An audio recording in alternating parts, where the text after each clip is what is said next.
आपका माइंड आपको कई तरह के फिर हर्डल्स भेजता है। आपको प्यास लगती है, आपको मच्छर काट रहे हैं, आपको कहीं खुजली आती है, आपको सेक्सुअल थॉट आते हैं। तो शुरू से ही मुझे फ़िक्शनल चीज़ें पढ़ने का बहुत शौक़ था। मैं कॉमिक्स पढ़ता था, मैं कार्टून्स देखता था, मैं माइथोलॉजी पढ़ता था and I am a big fan of Ramayana and Mahabharata. और है ना, मुझे एक गॉड के ऊपर बहुत गुस्सा आता था, एक भगवान के ऊपर बहुत गुस्सा आता था। और उन भगवान का नाम था इंद्र, जो स्वर्ग के राजा हैं। तो गुस्सा आने का कारण ये था कि यार, जब भी कोई तपस्या करने बैठता था, इंद्र इनसिक्योर हो जाते थे। उनको लगता था कि यार ये स्वर्ग मांग लेगा। तो अगर कोई असुर है जो तपस्या में बैठ रहा है तो आई कैन अंडरस्टैंड, डरना बनता है।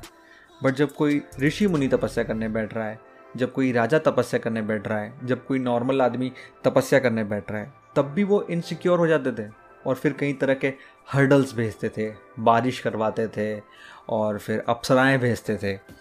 तो आई यूज्ड टू थिंक कि यार ये कैसा भगवान है। एंड देन आई रियलाइज़ कि हमारे जो स्क्रिप्चर्स हैं, फिर कोई भी धर्म हो, हिंदू धर्म हो, मुस्लिम धर्म हो, क्रिश्चियनिटी हो या और भी कोई धर्म हो, इन सारे धर्मों में जो किताबें लिखी गई हैं, जो स्क्रिप्चर्स लिखे गए हैं, उनमें जो भी बातें लिखी गई हैं वो एक मेटाफोर थे, वो एक एग्जाम्पल के लिए हैं और हम उन्हें लिटरली ले लेते हैं। लाइक ऐसा ही है। So what I then realize कि यार, जो इंद्र है, by definition Indra is a god of इंद्रीज। जैसे कि हमारे 5 सेंसेस होते हैं, उनके गॉड को हम इंद्र बोलते हैं। हमारे 5 सेंसेस कौन से हुए? हमारा देखना, हमारा टच करना, हमारा टेस्ट करना, हमारा सुनना एंड हमारा सूंघना, हमारा स्मेल करना। तो इन 5 सेंसेस का जो राजा है वो इंद्र है और एक्चुअल में इन 5 सेंसेस का जो राजा है वो है माइंड। तो माइंड जो है वही इंद्र है। ओके, तो जो असुर है, जो राजा है, जो ऋषि मुनि है, वो हम लोग हैं, हम उन्हें रिप्रेजेंट करते हैं। तो जब भी हम लोग तपस्या करने बैठते हैं, मेडिटेशन करने बैठते हैं, तो इंद्र जो है, माइंड, उसको लगता है कि ये मुझ पे कंट्रोल करना चाहता है।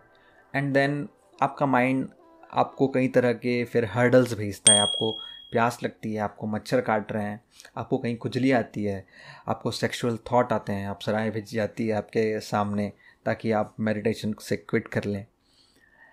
तो इस तरीके से उस टाइम पे भी ये बताया गया था कि इंद्र जो है वो तपस्या में किस तरीके से विघ्न डालता है।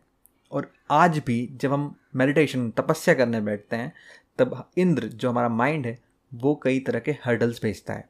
जब भी कोई असुर या ऋषि मुनि या कोई भी इन सारे हर्डल से, इन सारे विघ्नों से परेशान नहीं होता है और अपनी तपस्या कंटिन्यू करता है, कंप्लीट करता है, तो वो हायर गॉड्स जो हैं, ब्रह्मा विष्णु महेश, उनको प्रसन्न कर लेता है और फिर उनसे कई तरह के वरदान मांगता है। तो आज भी अगर हम इंद्र के यानी अपने माइंड के भेजे हुए हर्डल से परेशान ना हो, डिस्टर्ब ना हो और अपना मेडिटेशन कंटिन्यू करें, तो हम हायर पावर से कनेक्ट हो सकते हैं जो हमारे माइंड के बियॉन्ड है। तो अगली बार जब भी आप कोई माइथोलॉजी स्टोरी पढ़ें तो आप उसे लिटरली ना देखें, वो मेटाफोर्स हैं। उनके पीछे का मैसेज, उनके पीछे का जो विजडम है, उसे समझने का प्रयास करें।